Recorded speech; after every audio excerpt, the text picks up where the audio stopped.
আলহামদুলিল্লাহ। আল্লাহ সুবহানাহু ওয়া তাআলা পৃথিবীতে সমস্ত কিছু সৃষ্টি করার পরে এই পৃথিবীকে মানব সম্প্রদায়ের জন্য বাস উপযোগী করার পরে এই পৃথিবী উপভোগ করে আল্লাহ সুবহানাহু ওয়া তাআলার ইবাদতে মশগুল থাকার জন্যই তিনি আমাদেরকে এই পৃথিবীতে পাঠিয়েছেন। পাঠানোর পেছনে দুটো গুরুত্বপূর্ণ জিনিস ছিল। একটি হলো যে তিনি আমাদেরকে সৃষ্টি করেছেন শুধুমাত্র তার ইবাদতের জন্য। ওয়ামা খালাকতুল জিন্না ওয়াল ইনসা ইল্লা লিয়াবুদুন। আরেকটি হলো ইন্নী জাইলুন ফিল আরদি খলিফা। তিনি আমাদেরকে যেমন তার ইবাদতের জন্য পাঠিয়েছেন, ঠিক তেমনি ভাবে এই পৃথিবীতে তিনি আমাদেরকে তার প্রতিনিধি হিসেবে পাঠিয়েছেন। এই দুইটা গুরুত্বপূর্ণ বিষয়কে সামনে রেখে আমি আপনাদের উদ্দেশ্যে বলতে চাই যে পার্থিব জীবনে মানুষকে দুনিয়াতে যেই নির্দিষ্ট সময় দিয়ে দেওয়া হয়েছে, এই সময়টুকুন মানুষ কিভাবে কাজে লাগাবে সেটির উপরে নির্ভর করে মূলত তার পরলৌকিক জীবনের সফলতা। আমরা যখন কাউকে গুরুত্বপূর্ণ কোনো কাজে পাঠাই, সেই কাজটা সে কত দ্রুত এবং কত সুন্দরভাবে করতে পারে সেটার উপরে নির্ভর করে আমরা পরবর্তীতে তার ব্যাপারে সিদ্ধান্ত গ্রহণ করি। কিন্তু এই সিদ্ধান্ত গ্রহণের সময় তার ব্যাপারে আমাদেরকে বিভিন্ন প্রক্রিয়া অনুসরণ করার সুযোগ থাকে। যেমন সে যদি খুব ভালো করে, তখন তাকে আমরা পুরস্কৃত করি, প্রমোশন দেই। অথবা কেউ যদি ব্যর্থ হয় অথবা প্রত্যাশা অনুযায়ী কাজ শেষ করতে না পারে, তখন আমরা তাকে পরামর্শ দেই, তাকে কারেকশন করার সুযোগ দেই, ইত্যাদি ইত্যাদি। কিন্তু মানুষ পৃথিবীতে শুধুমাত্র একবারই বিচরণ করার সুযোগ পায়। অর্থাৎ আল্লাহ সুবহান বলছেন, কুল্লু নাফসিন যায়িকাতুল মাউত। মৃত্যু গ্রহণ করার পর, মৃত্যুর স্বাদ গ্রহণ করার পূর্বে মানুষের জীবনের দুটো অবস্থা। একটা হলো যে তার যত কাজ, এটা করার সুযোগ শুধুমাত্র তার দুনিয়ার জীবনেই আছে। যখন সে মৃত্যুর স্বাদ গ্রহণ করে, দুনিয়ার জীবনের কোনো কিছুকে সংযোজন, বিয়োজন, সংকোচন কোনো কিছু করার সুযোগ আল্লাহ সুবহানাহু ওয়া তাআলা তার জন্য আর রাখেন না। ফলে মানুষের দুনিয়ার জীবনের অ্যাসাইনমেন্ট, তার কাজ, তার অ্যাক্টিভিটি, এগুলো যেমন নিজেকে শুধরানোর সুযোগ থাকে, নিজের ডেভেলপমেন্টের সুযোগ থাকে, কিন্তু মানুষের আল্লাহ সুবহানাহু ওয়া তাআলা প্রদত্ত হায়াতের যে অ্যাক্টিভিটি দুনিয়ার জীবনে মানুষ করে, সেইটাকে সংশোধন করার সুযোগ শুধুমাত্র ততক্ষণ পর্যন্ত থাকে যতক্ষণ না তার সাথে মালাকুল মাউত সাইয়েদুনা আজরাইল আলাইহিস সালাতু ওয়াস সালামের সাথে তার দেখা হয়, সাক্ষাৎ হয়। আমরা পৃথিবীতে যারাই এসেছি, যারাই প্রাপ্তবয়স্ক হয়েছি, নবী এবং রসুলদের বাইরে মনে হয় না এরকম কোনো মানুষ তার জীবনকে মৃত্যু পর্যন্ত ঠিক এভাবে নিয়ে যেতে পেরেছে যে যার জীবনে গোপন কোনো গুনাহ নাই। গুনাহের যেই স্বভাব, গুনাহের যেই ক্যারেক্টার ক্রাইটেরিয়া, এটা হলো সে গোপন রাখতে স্বাচ্ছন্দ্য বোধ করে। এটা হচ্ছে গুনাহের ক্রাইটেরিয়া। আর মানুষ সব সময় তার গুনাহগুলোকে লুকানোর জন্য, তার দোষ ত্রুটি বিচ্যুতি লুকানোর জন্য তার সর্বোচ্চ শক্তি সামর্থ্য সবকিছু কি করে, ব্যয় করে।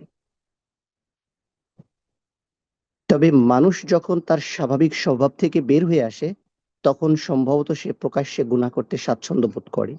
এটা মানুষকে জানাতে স্বাচ্ছন্দ্য বোধ করে, মানুষকে গর্বের সাথে এটা বলতে এবং পরিচয় দিতে চেষ্টা করে বা স্বাচ্ছন্দ্য বোধ করে। এই শ্রেণীর মানুষেরা আমাদের আজকের আলোচনার বাইরে। এরা হলো তারাই যাদের সাথে শয়তানের সম্পর্কটা এমন পর্যায়ে পৌঁছে গেছে যে সম্ভবত শয়তানও অনেক সময় তার কাজে বিব্রত হয়।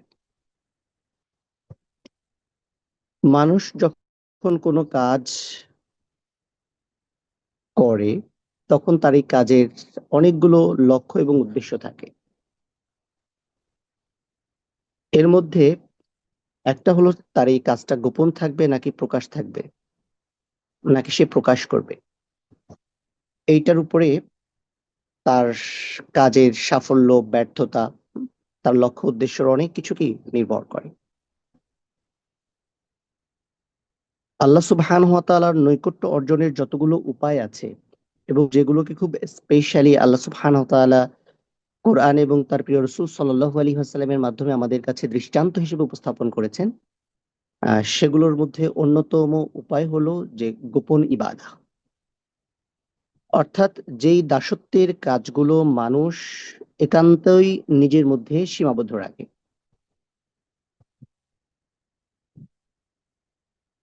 অর্থাৎ যার আমলনামায় গোপন ইবাদতের পরিমাণ বেশি থাকে, আল্লাহ সুবহানাহু ওয়া তাআলার সন্তুষ্টি অর্জন এবং জান্নাত লাভের ক্ষেত্রে সে তত বেশি অগ্রগামী হয়।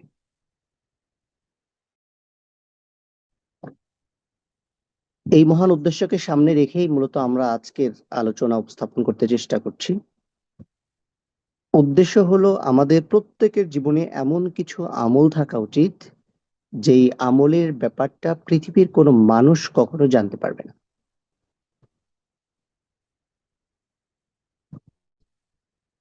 আমাদের যারা সালাফ ছিলেন, সালফে সালেহিন যারা ছিলেন, তারা নিজেদের জীবনে এরকম কিছু ইবাদাহ রাখতেন যা তাদের স্ত্রীকে তারা জানতে দিতেন না।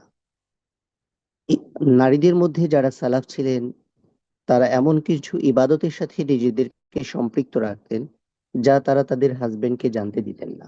উদ্দেশ্য কি? যেন অন্তত জীবনের অল্প কিছু আমল যেইটা করে পরিতৃপ্ত হওয়া যায়, যেইটার মাধ্যমে রবের সন্তুষ্টি অর্জনের ব্যাপারে নিজে অন্তত মানসিকভাবে অনেক প্রশান্তিতে থাকা যায়।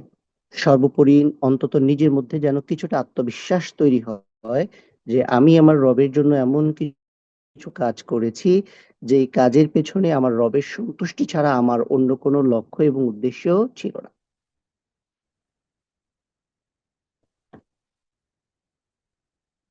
আমাদের সালাফদের মধ্যে বিশেষত এই ধরনের একটা টেন্ডেন্সি খুবই ছিল যে তারা তাদের আমলের বড় একটা অংশকে সবার মধ্য থেকে হাইড করে রাখতে চাইতেন, গোপন রাখতে চাইতেন।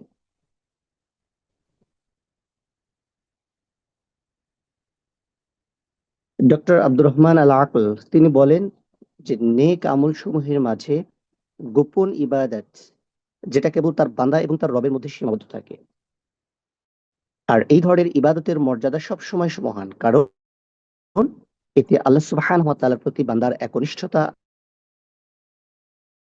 আন্তরিকতা, সত্যতা এগুলো ফুটে ওঠে। আর ইবাদতের ক্ষেত্রে যেই ত্রুটি বিচ্যুতি যে বিষয়গুলো নিয়ে আসে, বিশেষ করে রিয়া, খ্যাতি লাভের উচ্চাকাঙ্ক্ষা, শ্রুতি, এগুলো থেকে বান্দা নিজেকে দূরে রাখতে পারে এবং সেটা কেবল গোপন ইবাদতের মধ্য দিয়েই সম্ভব।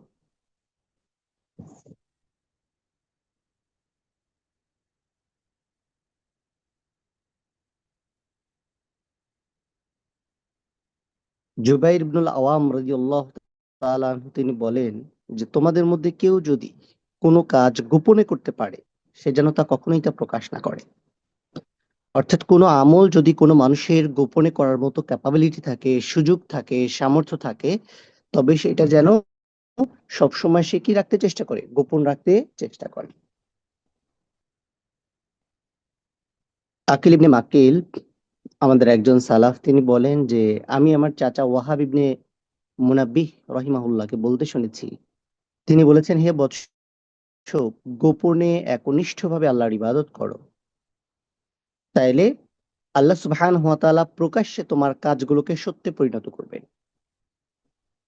কারণ যেই ব্যক্তি গোপনে কোনো ভালো কাজ করে এবং সেই নেক আমল, সেই আমলে সলে তার এবং আল্লাহর মাঝেই কেবল বিদ্যমান থাকে, তাইলে মূলত সে সেই পদ্ধতি গ্রহণ করতে পেরেছে এবং সেই গন্তব্যে পৌঁছাতে পেরেছে যেটির জন্যই আল্লাহ সুবহানাহু ওয়া তাআলা তাকে ইবাদতের নির্দেশনা দিয়েছেন।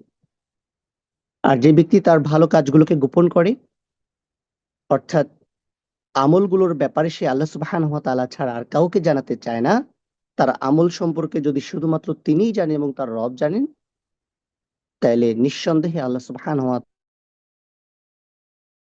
তাআলা তার এই আমলের কোনো প্রতিদান নষ্ট করবেন না। এমনকি আল্লাহর জন্য কৃত এই যে গোপন আমলে সলে, গোপন নেক আমল, এগুলো বিনষ্ট হওয়ার কোনো আশঙ্কা থাকে না।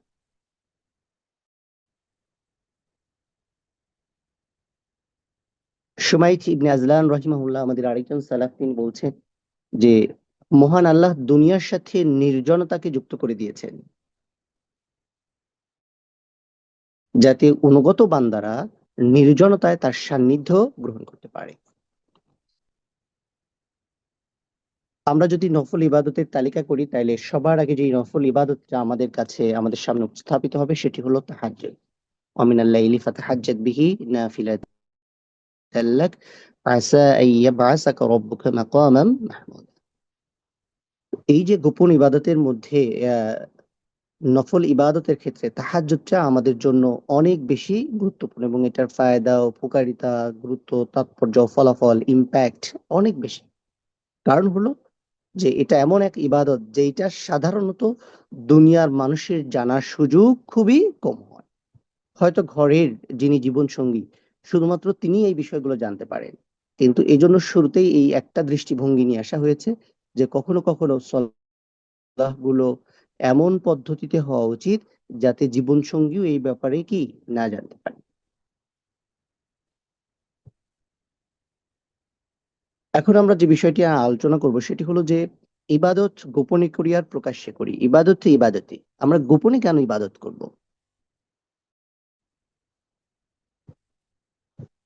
গোপন ইবাদত করার ক্ষেত্রে আমাদের কিছু দৃষ্টিভঙ্গি জানা প্রয়োজন। প্রথম ব্যাপার হলো যে গোপন গুনাহ যেন মানুষের জীবনকে অশান্ত করে তোলে, গোপন গুনাহ যেন মানুষকে সমাজে অপমানিত এবং লাঞ্ছিত করে, গোপন গুনাহ যেন মানুষের ভিতরগুলোকে ছারখার করে ফেলে, ঠিক তেমনি গোপন ইবাদা এর ইম্প্যাক্ট ঠিক উল্টো। কোনো কাজ যদি কোনো একজন মানুষ শুধুমাত্র আর একজন মানুষের জন্য করে, এবং সেই জায়গায় তার যদি কোনো এক্সপেকটেশন না থাকে, এবং যার জন্য করা হয়েছে তিনি যদি জানেন যে একটা মানুষ শুধুমাত্র তাকে ভালোবেসে এবং দুনিয়ার কোনো মানুষকে না জানিয়ে এই কাজটি করেছে, নিঃসন্দেহে এইটা তার জন্য অনেক বেশি আনন্দের। ঠিক তেমনি ভাবে মানুষ যখন তার আমলে সলেহগুলো শুধুমাত্র তার রবের সন্তুষ্টির জন্য করে, এবং এটা সে এই মনোভাব নিয়ে করে যে এই ভালো কাজটা শুধুমাত্র তার রবই জানবেন, দুনিয়ার কোনো মানুষ জানা তো দূরের কথা, কেউ এই বিষয়ে কোনো ধারণা যেন পোষণ করতে না পারে। তো এই চিন্তায় যখন কোনো মানুষ তার রবের সন্তুষ্টির জন্য ইবাদত করে, তখন সত্যিই স্বাভাবিক ইবাদত এবং এই ইবাদতের মধ্যে বাস্তবিক অনেক পার্থক্য তৈরি হয়।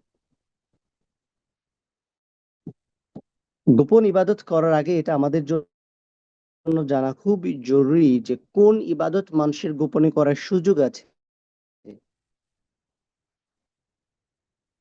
আর কোন ইবাদত প্রকাশ্যেই করতে হবে এটার জন্য বাধ্যবাধকতা আছে। এই ব্যাপারে ধারণা না থাকলে তখন কিন্তু আবার শরীয়তের যেই ইবাদার সিস্টেমটা আছে সেটা ভায়োলেট হতে পারে, ফলে আপনার সীমা লঙ্ঘন হওয়ার একটা সুযোগ তৈরি হতে পারে। কোন ধরনের আমল বা কোন ধরনের ইবাদতকে মানুষ গোপনে করতে পারে? যেমন কুরবানি, এটা যদি কোনো মানুষ গোপনে করে, তাহলে কুরবানির যেই লক্ষ্য এবং উদ্দেশ্য সেটা কখনোই বাস্তবায়িত হবে না। সুতরাং এই ধরনের ইবাদত গোপনে করার কোনো সুযোগ নাই। তাহলে গোপন ইবাদত করার মূলনীতি হলো যেই বিষয়গুলোকে আল্লাহ সুবহানাহু ওয়া তাআলা ঐচ্ছিক করেছেন, যে করলে সওয়াব আছে, না করলে গুনাহ নাই, যেটা নফল, যেটা সুন্নাহ, যেটা মুস্তাহাব, যেটা মুবাহ, যেটা না করলে আল্লাহ সুবহানাহু ওয়া তাআলা তার কোনো বান্দাকে পাকড়াও করবেন না, শাস্তি দিবেন না, তিরস্কার করবেন না, ভর্ৎসনা করবেন না, লানত করবেন না, এমন সব কাজ, অর্থাৎ যেই কাজের ব্যাপারে আল্লাহ সুবহানাহু ওয়া তাআলা তার প্রিয় বান্দাদেরকে বাধ্য করেন নাই, এমন কোন কাজই মূলত মানুষ গোপনে করবে। এমন ইবাদত গুলোই মূলত মানুষ কি করবে? গোপনে করবে।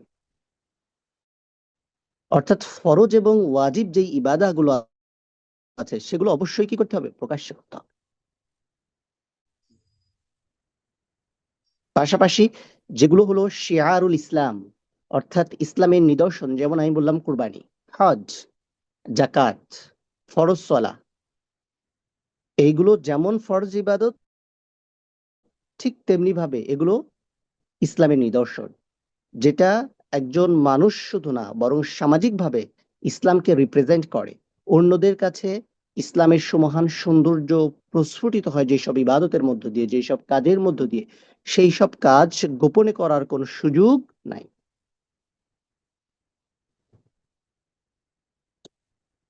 উদাহরণ হিসেবে আমরা এভাবে বলতে পারি যে নফল সদাকা, এটা মানুষ গোপনে করবে।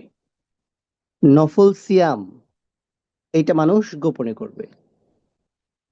আমরা যখন অনেকেই আছি যে সিয়ামে অভ্যস্ত, আলহামদুলিল্লাহ আমাদের অনেক বোন সিয়ামে অভ্যস্ত, সোমবার বৃহস্পতিবার বিভিন্ন নফল সিয়ামে অভ্যস্ত। তো নফল সিয়াম থাকা অবস্থায় শয়তানের কাজকে সে প্ররোচিত করতে থাকে বিভিন্ন ভাবে, যেন সে মানুষ এটাকে জানাতে চেষ্টা করে। লাঞ্চের সময় কলিগরা সবাই একসাথে বসে আছে, বল, এই তোমরা খাচ্ছো, আমারও খেতে ইচ্ছে করছে, কিন্তু আজকে তো সিয়ামে আছি, ঠিক আছে কালকে তোমাদের সাথে খাইতে চেষ্টা করব। এই যে শয়তানের প্ররোচনা হলো যে তোমার এই নফল ইবাদা, এটা আল্লাহ সুবহানাহু ওয়া তাআলা কোনোভাবেই কোনো মানুষের জন্য কি করেনি, কম্পালসারি করে দেন নাই। তো এই গোপন ইবাদা একজন মানুষ কত কষ্ট করে রাখে, তো তার এই কষ্টটা আল্লাহ সুবহানাহু ওয়া তাআলার কাছে যেন অধিক পছন্দসই না হয়, এই জন্য শয়তানের একটা চেষ্টা থাকে। শয়তান সব সময় চায় যে আকার ইঙ্গিতে বিভিন্ন ভাবে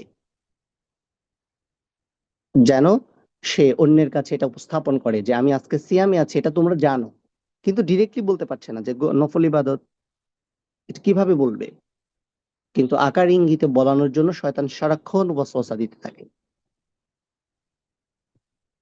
ঠিক এমনি ভাবে জাকাত প্রকাশ্যে আদায় করতে হবে। ফরজ নামাজ বিশেষ করে পুরুষেরা যদি মসজিদে আদায় না করে তাহলে কি হবে, গুনাহগার হবে, এটা গোপনে করার সুযোগ নাই। যদি কোনো মানুষের উপরে জাকাত ফরজ হয় এবং এটা যদি সে প্রকাশ্যে জাকাত আদায় না করে, তবে তাকে জাকাত অনাদায়কারী হিসেবে মনে করা হতে পারে। তবে নফল ইবাদতের ব্যাপারটা কেবল ডিফারেন্ট। আল্লাহ রসুল সাল্লাল্লাহু আলাইহি ওয়াসাল্লাম একটা হাদিসের মধ্যে বলেছেন, সলাতুর রাজুলি তাতাওয়ান হাইসু লা ইয়ারাহু নাস তা'দিলু সলাতাহু আলা আয়ুনিন নাসি 25। কোন ব্যক্তি যদি নফল সলাহ এমন ভাবে আদায় করে যে সেটা মানুষ দেখতে পায়নি, লা ইয়ারাহুন নাস, অর্থাৎ তার এই নফল সলাহ কোন মানুষ দেখেনি, দেখতে পায়নি, তখন তার এই সলাহ মানুষের সামনে 25 বার আদায় করার মতোই মর্যাদাপূর্ণ। অর্থাৎ কোন মানুষ যদি নফল কোন সলাহ নির্জনে নিভৃতে আদায় করে এবং সেটা যদি সে অন্যের কাছ থেকে হাইড রাখতে পারে, গোপন রাখতে পারে, তবে 25 রাকাত নামাজ পড়লে যে সোয়াব হতো, প্রকাশ্যে গোপনে 1 রাকাত নামাজ পড়ার মধ্য দিয়ে সে সেই সোয়াব কি করতে পারে, অর্জন করতে পারে।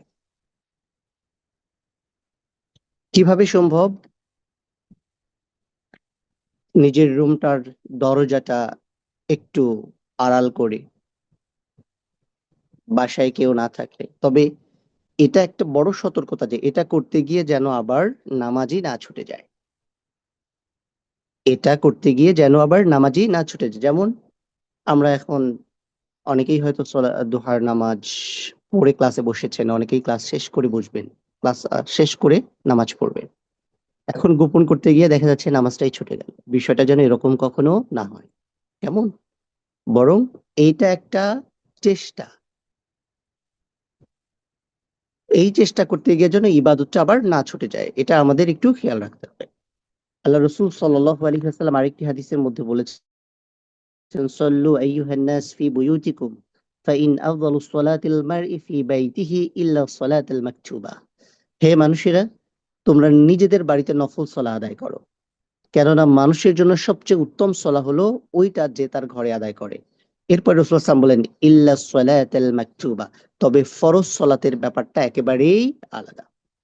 এজন্য আমরা যারা মসজিদে সালাহ আদায় করতে চেষ্টা করি, তো এইটার পার্সপেক্টিভটা এরকম হওয়া উচিত যে সুন্নাহ নামাজগুলো বাড়িতে পড়ে এরপরে মসজিদে যাওয়া। যদি নরমালি হয়, আমি একবার বিশ্ববিদ্যালয়ের ছাত্র জীবন শেষ করার পরে আমাদের এক বড় ভাইয়ের পিএইচডির কাজে ডক্টর আব্দুল্লাহ জাহাঙ্গীর রহিমাহুল্লাহর বাসায় গেলাম। তো বাসায় যাওয়ার পরে নামাজের সময় হয়ে যাচ্ছে, স্যার বাসা থেকে বের হয় না। তো মিনিট তিনেক হবে, এরকম সময় তিনি ঘরের মধ্য থেকে বের হয়ে আসলেন। বের হয়ে আসার পরে আমাদের সাথে 2 মিনিট 3 মিনিট কথা বললেন, এবং আমরা ভাবছি স্যার হয়তো বাসায় আমাদের সাথে নামাজ পড়বেন। কিন্তু তিনি বাসা থেকে বের হয়ে মসজিদে ঠিক এমন সময় আসলেন যখন মুয়াজ্জিন ইকামা শুরু করেছে। ব্যাপারগুলো আমার কাছে খুব অদ্ভুত মনে হচ্ছিল। পরে আমি আসলে রিয়েলাইজ করলাম যে আমাদেরকে বসিয়ে রেখে স্যার সুন্নাহ নামাজ পড়েছেন। এরপরে তিনি এমন সময় এসেছেন যে ফরজ সুন্নাহ নামাজের পরে কারোর সাথে কোনো কথা, কোনো প্রয়োজন, কোনো কিছু না মিটিয়ে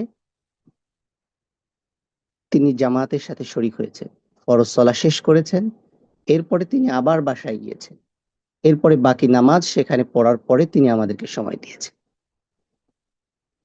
তো আমি একজনকে জিজ্ঞেস করলাম যে এটা স্যার কি নিয়মিত করেন কিনা। স্যার এটা নিয়মিত অভ্যাস।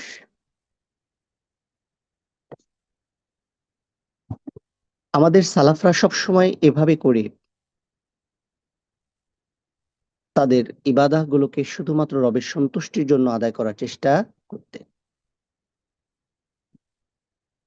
এই যে 2টা হাদিস বললাম, যে আল্লাহ রসুল সাল্লাল্লাহু আলাইহি ওয়াসাল্লাম বলছেন যে আইয়ুহান নাস সল্লু আইয়ুহান নাস ফি বুয়ুতিকুম, তোমরা তোমাদের নামাজগুলোকে বাড়িতে পড়ো। কেমন?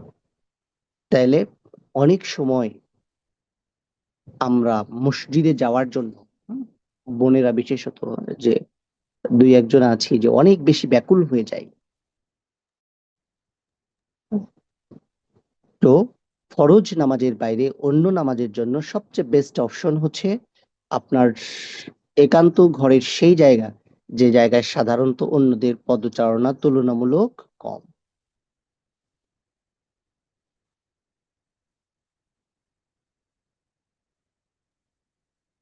তবে বিশেষত যেসব নামাজ শিয়ারুল ইসলাম, যেমন 5 ওয়াক্ত ফরজ সালাহ, তারপরে 2 ঈদের সালাহ, জুমার সালাহ, তারপরে সলাতুল কুসুফ যেটা ইস্তিসকার সালাহ, যেগুলো শিয়ারুল ইসলাম, এগুলো কখনোই ঘরে পড়া যাবে না।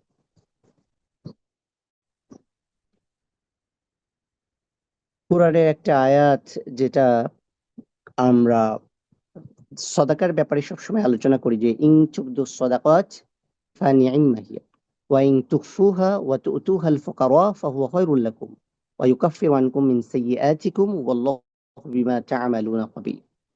যে তোমরা যদি প্রকাশ্যে দান করো, এটা কতই না উত্তম। দেখেন আল্লাহ সুবহানাহু ওয়া তাআলা বলছেন ইন তুবদু সদাকাত ফানি'ম্মা, তাহলে যদি প্রকাশ্যে দান করো সেটা কতই না উত্তম। এরপরে বলছেন আর যদি সেটা গোপনে করো, ওয়া তু'তুহাল ফুকারা, আর এটা যদি দরিদ্রদেরকে দাও, ফাহুয়া খায়রুল লাকুম, এটা তোমাদের জন্য কল্যাণকর। ওয়া ইউকাফফিরু আনকুম মিন সাইয়্যাতিকুম, আর যদি তোমরা এভাবে করতে পারো, তাহলে আলাদা একটা অপশন, আলাদা একটা সুযোগ, আলাদা একটা পুরস্কার তোমাদের জন্য আছে। সেটা হলো ওয়া ইউকাফফিরু আনকুম মিন সাইয়্যাতিকুম, আল্লাহ সুবহানাহু ওয়া তাআলা তোমরা যেই পাপ করে ফেলেছো সেই পাপটা তিনি মোচন করে দিবেন। তাহলে একটাতে অতিরিক্ত রিওয়ার্ড আছে, আর একটাতে অতিরিক্ত রিওয়ার্ডের সাথে পাপ মোচনের জন্য আলাদা একটা পুরস্কার আছে। এরপরে আল্লাহ সুবহানাহু ওয়া তাআলা বলছেন যে ওয়াল্লাহু বিমা তা'মালুনা খাবীর, তুমি যা করো এই ব্যাপারে আল্লাহ ভালো জানেন। সুতরাং তোমার এই ইবাদতটা যদি, তোমার এই কাজটা যদি ইবাদত হয়, এটা যদি আমলে সলে হয়, তাহলে এটা প্রকাশ করার, এটা জরুরিয়াত কিছু নাই। কারণ তুমি যার জন্য ইবাদত করছো তার কাছে কোনো কিছুই কি থাকে না, হাইড থাকে না, গোপন থাকে না। সুতরাং যার সন্তুষ্টির জন্য কাজটা করা, তিনি যদি জেনে যান, সুতরাং অন্য কাউকে জানানোর কোনো সুযোগ বা জরুরিয়াত, এটা শুধু সদাকার ক্ষেত্রেই প্রযোজ্য নয়, বরং অন্যান্য সমস্ত নফল ইবাদতের ক্ষেত্রেও কি একই বিধান। কারণ যে ইবাদতটা গোপনে করা হয় সেটা রিয়া মুক্ত থাকে এবং সেটাতে খুলুসিয়াতটা অনেক বেশি থাকে।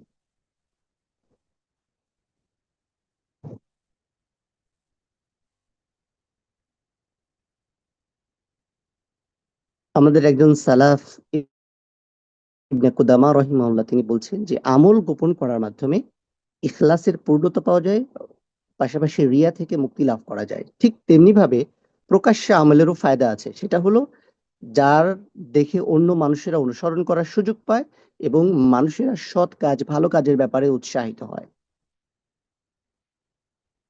কিছু আমল আছে যেগুলো কোনোভাবেই গোপনে করা সম্ভব না, যেমন জিহাদ, আল জিহাদ ফি সাবিলিল্লাহ, এটা গোপনে করার কোনো সুযোগ নাই। আরেকটা হলো যে আল হাজ্জ, যে হজ, এটাও গোপনে করার কোনো সুযোগ নাই। এই দুইটা কাজের ক্ষেত্রে নিয়তটা অনেক বেশি গুরুত্বপূর্ণ। যে হজের কবুলিয়াতের বেশিরভাগ ইস্যুস ডিপেন্ড করে হচ্ছে শুধুমাত্র নিয়তের উপর। এই জন্য এটাকে হজের সবচেয়ে বড় ফরজ হিসেবে উল্লেখ করা হয়েছে। জিহাদের ক্ষেত্রে এরকম যে কিয়ামতের দিন আল্লাহ সুবহানাহু ওয়া তাআলা যখন সর্বপ্রথম কিছু মানুষকে জাহান্নামে পাঠাবেন, তখন এরকম একজন মানুষ সেখানে থাকবে যে আল্লাহর রাস্তায় জিহাদ করেছে। তখন সে বলবে যে ইয়া রাব্বাল আলামিন, আমি তো আপনার রাস্তায় জিহাদ করেছি, আমাকে কেন জাহান্নামে পাঠাচ্ছেন, তাও সবার আগে? তখন তাকে জানানো হবে যে তুমি যখন জিহাদে যাও তখন তোমার জিহাদের উদ্দেশ্য ছিল তুমি তোমার বীরত্ব প্রদর্শন করবে, তোমার উদ্দেশ্য ছিল মানুষ তোমাকে বীর বলবে, মানুষ তোমাকে বাহাবা দিবে, শুধু এই উদ্দেশ্যকে সামনে রেখেই তুমি জিহাদে গিয়েছিলে। এই জিহাদের পেছনে আল্লাহ সুবহানাহু ওয়া তাআলার সন্তুষ্টি অথবা আল্লাহর জমিনে আল্লাহর দ্বীনকে প্রতিষ্ঠিত করার কোনো লক্ষ্য তোমার ছিল না। এই জন্য প্রকাশ্য আমলের ক্ষেত্রে নিয়ত এবং খুলুসিয়াত, এই দুইটা জিনিস অনেক বেশি গুরুত্বপূর্ণ।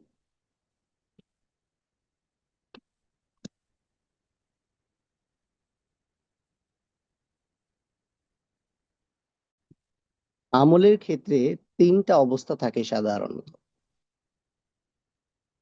প্রথম অবস্থা হলো যে সুন্নাহ এবং নফল আমল গোপনে করা সম্ভব হলে গোপনে করবে এবং এটা সবচেয়ে ভালো।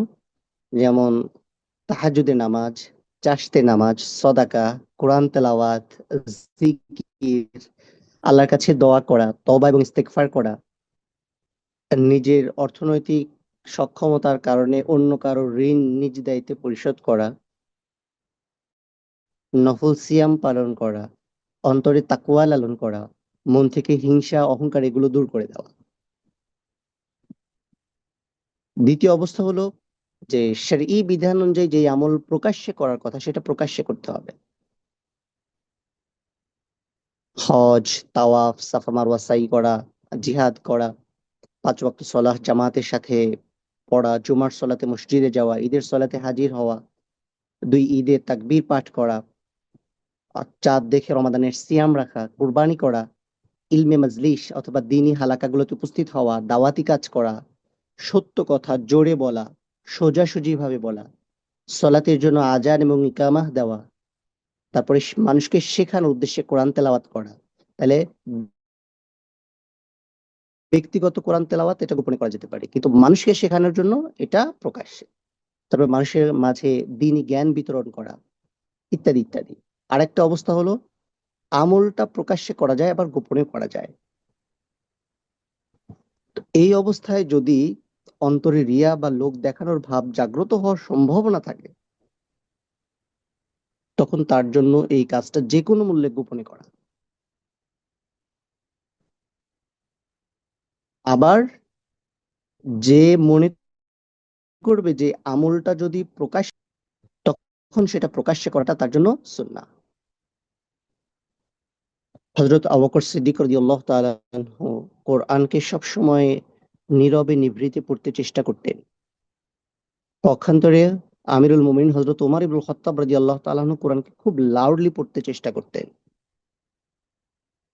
তো দুইজন মানুষের এই দুই ধরনের আমল দেখার পরে সাহাবায়ে পরস্পরের মধ্যে আলোচনা করলেন, তাহলে কোনটা গোপনে, নীরবে নিভৃতে নাকি প্রকাশ্যে?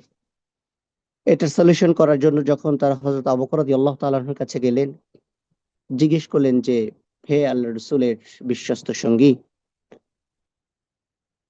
আপনি কোরআন তেলাওয়াত কেন এত নীরবে নিভৃতে এত গোপনে করতে পছন্দ করেন?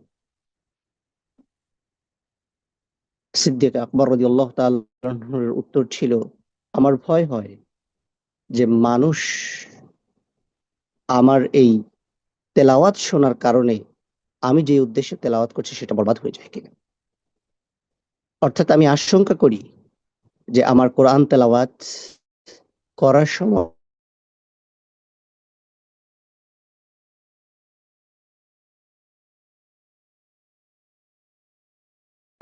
যে রিয়া আমার মধ্যে চলে আসে কিনা। কোরআন তেলাওয়াত যত বেশি গোপনে করা যায়, যত বেশি একান্তে করা যায়। তো ঠিক এরপরে তারা হযরত ওমর ইবনুল খাত্তাব রাদিয়াল্লাহু তাআলার কাছে গিয়ে জিজ্ঞেস করলেন যে, আমিরুল মুমিনিন, আপনি কোরআন তেলাওয়াত কেন এত লাউডলি করেন, যেখানে হযরত আবু বকর রাদিয়াল্লাহু তাআলা আনহু কোরআনকে খুব গোপনে পড়তে চেষ্টা করে। তাদের এ কথা শোনার পর হযরত ওমর ইবনুল খাত্তাব রাদিয়াল্লাহু তাআলা আনহু বললেন, হে আল্লাহর রাসূলের সঙ্গীরা, শুনে রাখো, আমি শুধুমাত্র এই কারণেই কোরআন তেলাওয়াতকে আমার সামর্থ্যের সর্বোচ্চটুকু দিয়ে তেলাওয়াত করতে হয়, কারণ আমি এই কোরআনের মাধ্যমে ইসলাম গ্রহণ করেছি। আমি মনে করি এই কোরআন তেলাওয়াত যদি কারো হৃদয়ে আল্লাহ ভীতি তৈরি করে এবং সে কারণে যদি সে ইসলাম গ্রহণ করে, তাইলে সেটি হবে আমার এই কোরআন তেলাওয়াতের মৌলিক উদ্দেশ্য বাস্তবায়ন। সুতরাং এই উদ্দেশ্যকে সামনে রেখেই আমি কোরআন তেলাওয়াত করি। আর আমার এই কোরআন তেলাওয়াতের আরেকটি উদ্দেশ্য আছে, সেটি হচ্ছে আমি আল্লাহর জমিনে আল্লাহর বাণীকে উচ্চকিত করতে চেষ্টা করি, যাতে করে আমার হৃদয়ে এই অবস্থা তৈরি না হয় যে আমি আল্লাহর ইবাদত মানুষের ভয়ে গোপনে করছি। সুবহানাল্লাহ। তাইলে এই যে তৃতীয় যে অবস্থাটা বললাম, যে আমল প্রকাশ্যে করা যায় আবার গোপনেও করা যায়, সেক্ষেত্রে দুইটা মেথোডোলজি আছে। একটা হচ্ছে আমল করার সময় যদি মনে হয় যে রিয়া হয়ে যাওয়ার সম্ভাবনা আছে, মানুষকে জানানোর একটা ইন্টেনশন নিজের মধ্যে তৈরি হতে পারে, তখন সেটা যত গোপনে করা যায় সেটা গোপনে করাটা সুন্নাহ।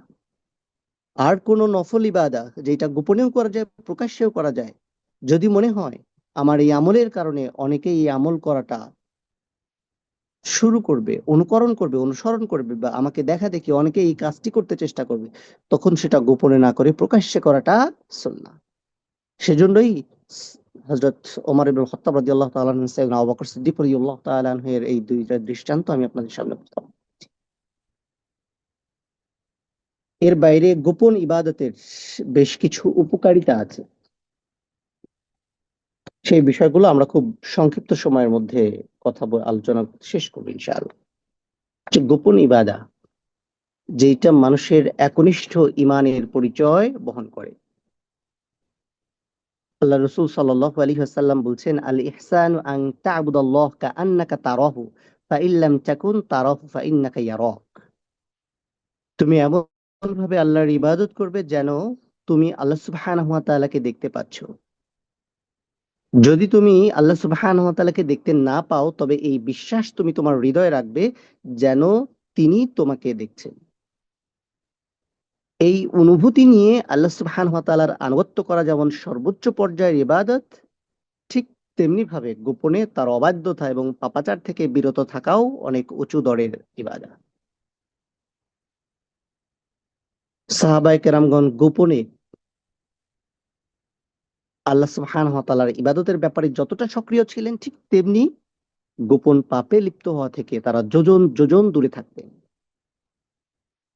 তারা মনে করতেন বিশেষত গোপন ইবাদতকে ঈমান এবং নেফাকের মধ্যে সবচেয়ে বড় পার্থক্যকারী। অর্থাৎ তারা বিশ্বাস করতেন যার মধ্যে গোপন আমল আছে তিনি প্রকৃত ঈমানদার এবং তিনি নেফাক অর্থাৎ মুনাফিকি থেকে মুক্ত।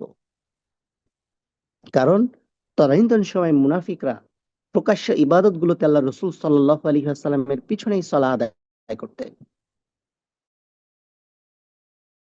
কিন্তু জিহাদের ময়দানে মুসলমানদের বিশেষ করে ক্রান্তিকালীন সময়গুলোতে তারা তাদের নেফাকে কি করে ফেলতেন, প্রকাশ করে ফেলতেন। এই সময় আর এগুলো গোপন করার সুযোগ থাকতো না। একবার এক লোক এসে হুযায়ফা রাদিয়াল্লাহু তাআলা আনহুকে জিজ্ঞেস করলো, ইন্নী আকশা আন আকুনা মুনাফিক, হে আল্লাহ রসুলের সাহাবী, আমি ভয় করি নিজের ব্যাপারে আমি না মুনাফিক হয়ে যাই। হুযায়ফা রাদিয়াল্লাহু তাআলা তখন বলতেন, আতুসাল্লি ইদা খালাউত, তুমি কি নির্জনে সালাত আদায় করো?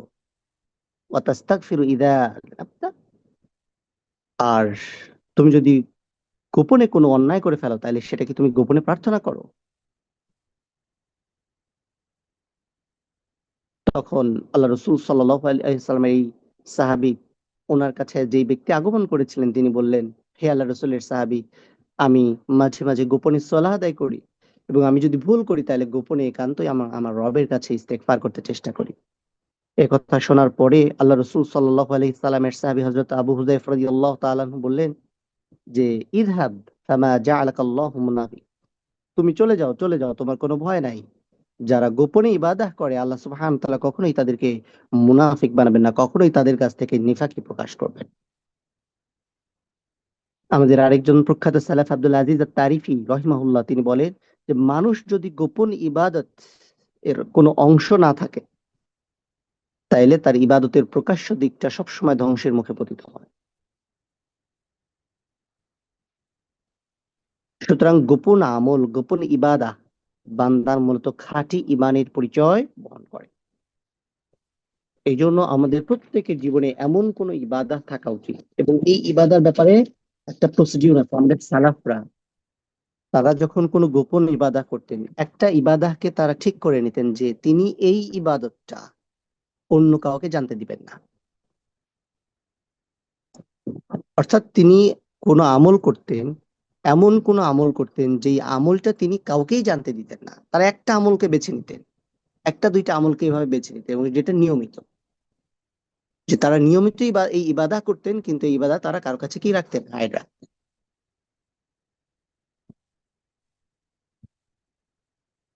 গোপন ইবাদার আরেকটি ফায়দা হলো যে সহজেই আল্লাহ সুবহানাহু ওয়া তাআলার নৈকট্য এবং সন্তুষ্টি অর্জন করা যায়। আল্লাহ সুবহানাহু ওয়া তাআলা সূরা আরাফের ৫৫ নম্বর আয়াতে বলছেন যে উদউ রাব্বাকুম তাদাররুআন ওয়া খাফিয়া ইন্নাহু লা ইউহিব্বুল মু'তাদিন, যে তোমরা তোমাদের রবকে ডাকো বিনয়ের সাথে এবং গোপনে। ইন্নাহু লা ইউহিব্বুল মু'তাদিন, নিঃসন্দেহে আল্লাহ সুবহানাহু ওয়া তাআলা সীমা লঙ্ঘনকারী কোনো মানুষকে পছন্দ করেন না।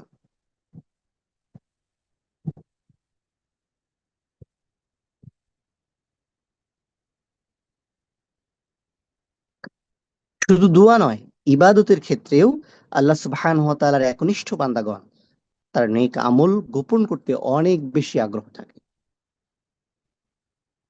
রাসূল সাল্লাল্লাহু আলাইহি ওয়াসাল্লাম বলছেন যে ইন্নাল্লাহা ইউহিব্বুল আবদাত তাকিয়্যু ওয়াল গনি ওয়াল খফিয়্যু, আল্লাহ সুবহানাহু ওয়া তাআলা সেই বান্দাকে ভালোবাসেন যে মুত্তাকি, যে মানুষ থেকে অমুখাপেক্ষী এবং গোপনে আল্লাহ সুবহানাহু ওয়া তাআলার ইবাদতকারী। আরেকটি বর্ণনায় আসছে, আল্লাহ রাসূল সাল্লাল্লাহু আলাইহি ওয়াসাল্লাম বলছেন যে আমার পরে নানাবিধ ফিতনার আবির্ভাব হবে। ইন্নাহা সাতাকুনু বাদি ফিতানুন, আমার পরে প্রচুর ফিতনা আসবে। খয়রুন নাস ফিহা আল গনিয়্যু আল খফিয়্যু আত তাকিয়্যু, এই ফিতনার যুগে সেই সব মানুষেরাই সর্বোত্তম যারা হবে অমুখাপেক্ষী, অর্থাৎ যারা কোনো প্রয়োজনে মানুষের কি হয় না, মুখাপেক্ষী হয় না। আরেক শ্রেণীর মানুষ হচ্ছে ওয়াল খফিয়্যু, যারা এই ক্রাইসিস মোমেন্ট গুলোতে শুধুমাত্র নির্জনে আল্লাহ সুবহানাহু ওয়া তাআলা ইবাদত করবে। আরেকটি হচ্ছে আত তাকিয়্যু, যারা পরহেজগারিতা অবলম্বন করবে। শেখ হুসাইমিন রাহিমাহুল্লাহ বলেন যে গোপন ইবাদতকারী হলো সেই ব্যক্তি যে নিজেকে জাহির করে না, এবং ইবাদতের কারণে মানুষের কাছে তার ভাবমূর্তি ফুটে উঠুক একজন আবেদ হিসেবে, এটাও সে কামনা করে না।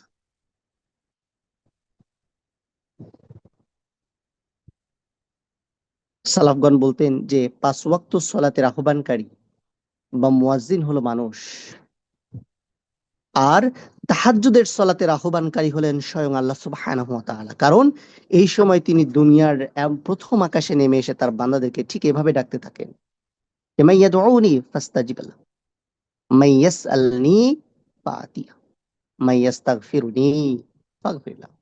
কে আছে আমাকে ডাকবে, আমি তার ডাকে সাড়া দেব। কে আছে আমার কাছে চাইবে, আমি তাকে প্রদান করব। কে আছে আমার কাছে ক্ষমা প্রার্থনা করবে, আমি তাকে ক্ষমা করব।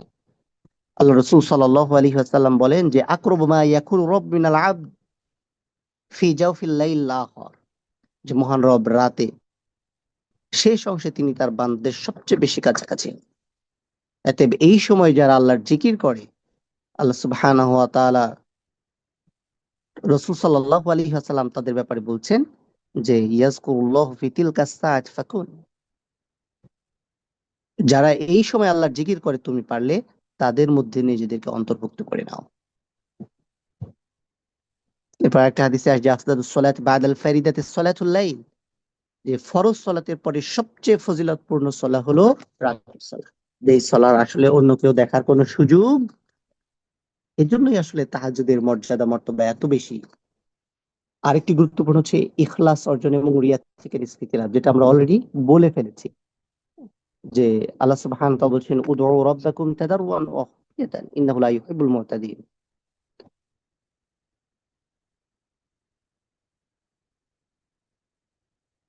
ফুদাইল ইবনে ইয়াজ রাহিমাহুল্লাহ তিনি বলছেন যে সর্বোত্তম আমল হচ্ছে গোপন আমল। কারণ যে আমনাউহু মিনাশ শাইতান, এটা শয়তান থেকে সবচেয়ে বেশি নিরাপদে রাখে। ওয়া আবাদুহু মিনার রিয়া, এবং রিয়া থেকে মানুষকে বহু দূরে ঠেলে দেয়।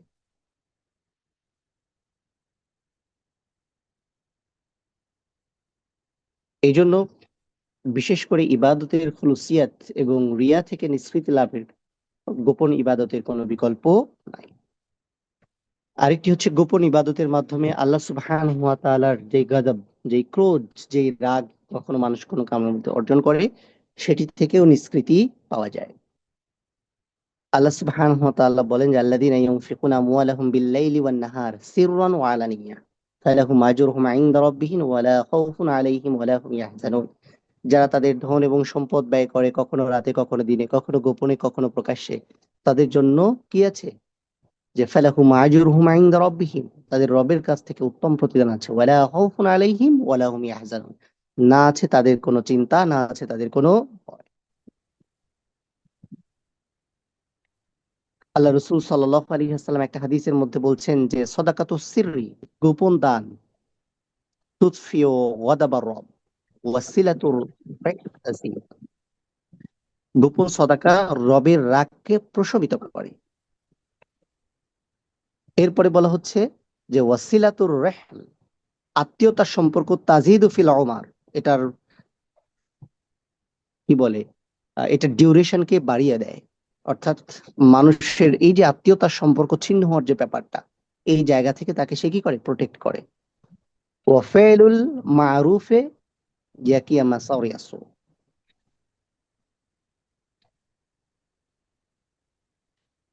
এবং নেক কাজের যেই পাপের অনিষ্টতা, সেখান থেকে এই গোপন দান তাকে কি করে, হেফাজত করে, রক্ষা। এরপরে বলা হচ্ছে যে আত্মমুগ্ধতা থেকে সে নিরাপদে থাকে। যে মানুষ যখন কোনো ভালো কাজ করে, শয়তান তার মধ্যে এই ধরনের একটা অনুভূতি তৈরি করাতে চেষ্টা করে যে আলহামদুলিল্লাহ, অনেক বড় একটা কাজ করে ফেললাম, যাক এখন কিছু অন্যায় করলে আর তেমন সমস্যা নাই। এই ধরনের আত্মমুগ্ধতা এবং এই ভালো কাজ করার পরে যে খারাপ কাজ করার একটা রিল্যাক্স মুড মানুষের মধ্যে চলে আসে, যে গোপন ইবাদত মানুষকে এই জায়গা থেকে কি করে, সেভ করে, হেফাজত করে। নেক আমলে আত্মতুষ্ট হয়ে নিজেকে মানুষ অনেক সময় নেককার মনে করে এবং অন্যের আমলকে তুচ্ছ মনে করে।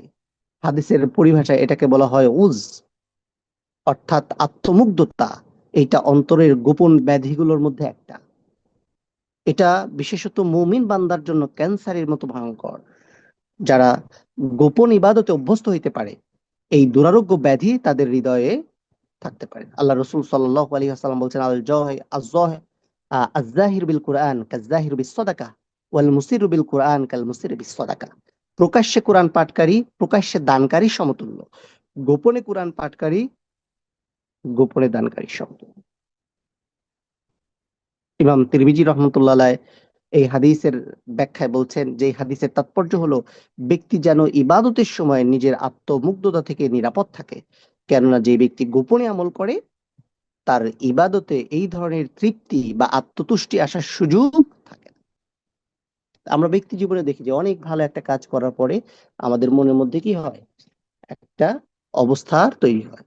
এটা যদি প্রশান্তি হয় তাহলে আলহামদুলিল্লাহ, কিন্তু যদি এই অনুভূতি এটা নিয়ে আসে, হ্যাঁ, আশেপাশে যাদেরকে দেখি কেউ তো আমার মতো ইবাদত করে না, আলহামদুলিল্লাহ আমি সবচেয়ে বড় ইবাদতকারী, এই যে আত্মমুগ্ধতা বা নিজের প্রতি ওভার কনফিডেন্স বা অন্যদের ইবাদতকে ছোট করা, এমন হইতে পারে আপনি যাকে আমি যাকে মনে করছি এই লোকটা নামাজ পড়ে না, রোজা রাখে না, কি করে না করে, এমন হইতে পারে তার কিছু গোপন আমল থাকতে পারে।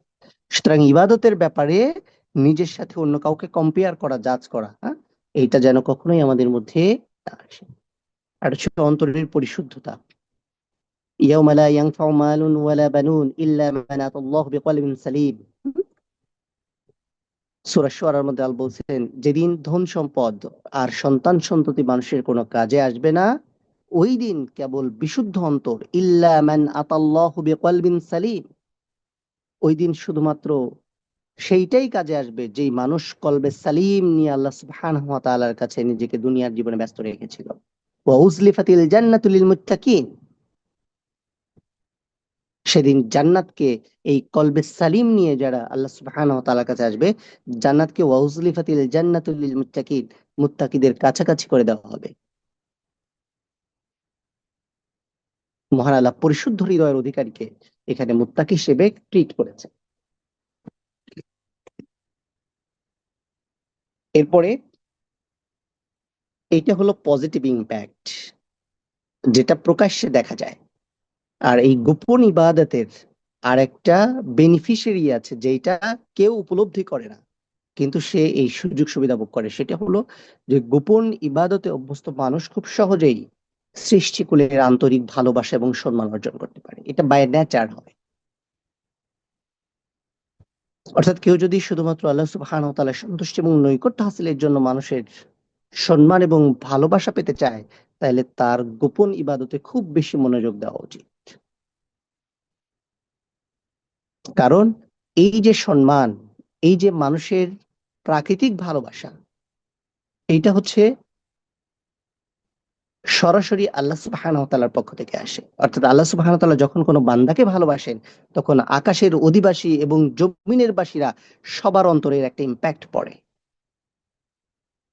সবাই, যেহেতু আল্লাহ সুবহানাহু ওয়া তাআলা ভালোবাসেন, স্রষ্টা যেহেতু ভালোবাসেন, সুতরাং তার সৃষ্টি জীবরাও এই গোপন ইবাদতকারীকে কি নীরবে নিভৃতে ভালোবাসতে শুরু করে। বলা হচ্ছে, ইবনে আসলাম রাহিমাহুল্লাহ তিনি বলছেন, যে ব্যক্তি আল্লাহকে ভয় করে মানুষ তাকে অন্তর থেকে ভালোবাসে, যদিও বাহ্যিকভাবে তাকে কি করে, অপছন্দ করে। এমন হইতে পারে যে মানুষ সরাসরি আপনাকে কোনো কারণে পছন্দ করতে পারছে না, তার রেস্ট্রিকশন আছে, পলিটিক্যাল কারণ হইতে পারে, তার মান সম্মান বা বংশগত বিষয় হতে পারে, কিন্তু ওই ব্যক্তির গোপনে এরকম একটা কনসেপ্ট থাকবে যে এই মানুষটা নিঃসন্দেহে ভালো, যদিও সে প্রকাশ্যে বলতে পারে না।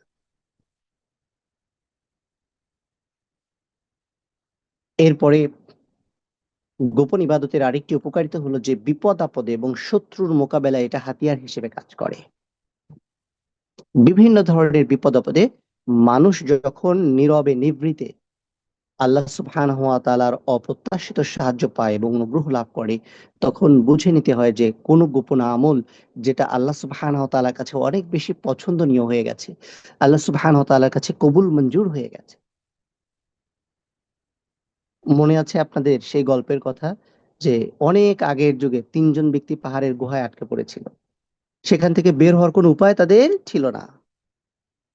তারা যখন তাদের নেক আমলের মাধ্যমে আল্লাহর কাছে প্রার্থনা করলো, তখন আল্লাহ সুবহানাহু ওয়া তাআলা তাদেরকে গুহা থেকে বের করে নিয়ে আসছে। ইউনূস আলাইহিস সালাতু ওয়াস সালাম যখন মাছের পেটে অবরুদ্ধ হয়ে গায়বুনা বাক্যে আল্লাহ সুবহানাহু ওয়া তাআলাকে ডেকেছিলেন এবং তার তাসবিহ পাঠ করেছিলেন, ফলশ্রুতিতে আল্লাহ সুবহানাহু ওয়া তাআলা তাকে অন্ধকারে এই মাছের পেট থেকে তাদেরকে কি করেছিলেন, ফালাউলা আন্নাহু কানা মিনাল মুস্তাগফিরিন, যদি সে সময় আল্লাহর গুণগানকারী না হইতো, যে ফালাউলা আন্নাহু কানা মিনাল মুসাব্বিহিন, তাইলে আল্লাহ সুবহানাহু ওয়া তাআলা সূরা সফফাতের মধ্যে কি বলছেন, যে ফি বাতনিহি ইলা ইয়াউমি ইউবআসুন, তাইলে কিয়ামত পর্যন্ত, পুনরুত্থান দিবস পর্যন্ত সে মাছের পেটেই অবস্থান করত। লা ইলাহা ইল্লা আনতা সুবহানাকা ইন্নী কুনতু মিনাজ জালিমিন। তো এই জন্য বিপদ আপদে কঠিন এই সময়টাতে যখন মানুষ এই দোয়া পাঠ করে, সেখান থেকে একটা বেনিফিট মানুষ সব সময় পায়। গোপন ইবাদতের কারণে আল্লাহ রসুল সাল্লাল্লাহু আলাইহি ওয়াসাল্লামের সাহাবাগণ সারা বিশ্বে এক প্রতাপশালী শক্তিতে পরিণত হয়েছিলেন। এর ইম্প্যাক্ট কে ছিল, যে জিহাদের ময়দানে কাফেররা তাদের নাম শুনলে শুধুমাত্র নামের কারণে ভয় পেতে। ইয়ারমুকের যুদ্ধের সময় রোমানরা যখন মুসলমানদের আক্রমণের সামনে নাস্তানাবুদ হয়ে পড়েছিল, তো মুসলমানদের এই যুদ্ধের ময়দানে এত শক্তির উৎস কি, এটা জানার জন্য গোপনে যখন মুসলমানদের কাছে একজন গুপ্তচরকে পাঠিয়েছিল, সেনা ছাউনিতে পাঠিয়েছিল, গুপ্তচর সারাক্ষণ তথ্য অনুসন্ধান করে তাদের সেনাপতির কাছে রিপোর্ট করেছিল যে আন্নাহুম বিল্লাইলি, তারা রাতের বেলায় বানন ওয়াবিন নাহারে ফিরসানুন, তারা রাতের বেলায় তাহাজ্জুদ পড়ে, আর দিনের বেলায় তারা ফিরসান ঘোড়া সওয়ার করে। অর্থাৎ তাদের মৌলিক শক্তির জায়গা ছিল তাহাজ্জুদের নামাজ। এই কারণে তাদের ঈমান ছিল তেজদীপ্ত, তারা মৃত্যুকে কি করতে না ভয় পেত। জিহাদের ময়দানে যেই মানুষ মৃত্যু ভয় নিয়ে বিপরীত পক্ষের সাথে লড়াই করে, তার শক্তি সামর্থ্য, জিহাদ করার ক্যাপাবিলিটি, আর যে শুধুমাত্র মৃত্যু আল্লাহ সুবহানাহু ওয়া তাআলার সান্নিধ্য অর্জনের একটা মাধ্যম মনে করে, তার জিহাদের ময়দানে সাহস কখনোই কি হবে না, সমান হবে না। আরেকটি হচ্ছে, এই গোপন ইবাদা মানুষকে উত্তম মৃত্যুর সম্ভাবনা তৈরি করে। পার্থিব জীবনে গোপন নেক আমলের সবচেয়ে বড় ফজিলা এবং উপকারিতা হলো যে এর মাধ্যমে উত্তম মৃত্যুর তৌফিক লাভ করে। আল্লাহ রাসূল সাল্লাল্লাহু আলাইহি ওয়াসাল্লাম বলেছেন যে কোনো ব্যক্তি সাধারণ মানুষের দৃষ্টিতে জান্নাতীদের মতো আমল করে, অথচ সে জাহান্নামীদের অন্তর্ভুক্ত হবে। আবার কোনো মানুষ সাধারণের দৃষ্টিতে জাহান্নামীদের ন্যায় আমল করে, অথচ সে জান্নাতীদের অন্তর্ভুক্ত হবে। এই হাদিসের ব্যাখ্যায় ইমাম ইবনে রাজব হাম্বলী রাহিমাহুল্লাহ বলছেন যে মানুষের ভিতরের আমল তার বাহ্যিক আমলের বিপরীত হতে পারে। মানুষের খারাপ মৃত্যুর প্রধান কারণ হলো তার গোপন পাপ, যেটা মানুষ জানতো না। এই জন্য আমরা অনেক সময় দেখি যে আমরা যাকে মনে করি এই মানুষটা কতই না ভালো ছিল, কতই না উত্তম ছিল, কিন্তু মৃত্যুর সময় সে এই ধরনের একটা পরিবেশ পরিস্থিতির মধ্যে পড়লো। আবার অনেক সময় অনেকের ব্যাপারে এই ধরনের চিন্তা করি যে এই মানুষটা কত খারাপ, কিন্তু তার মৃত্যুটা কত ভালো। এগুলোর পিছনে থাকে আসলে এরকম গোপন আমল, গোপন ইবাদত, যেটা আসলে দুনিয়ার মানুষের জানার সুযোগ হয় না। সর্বশেষ যেই ঘোষণাটা আছে সেটা হলো যে আরশের ছায়া এবং জান্নাত লাভের সুযোগ।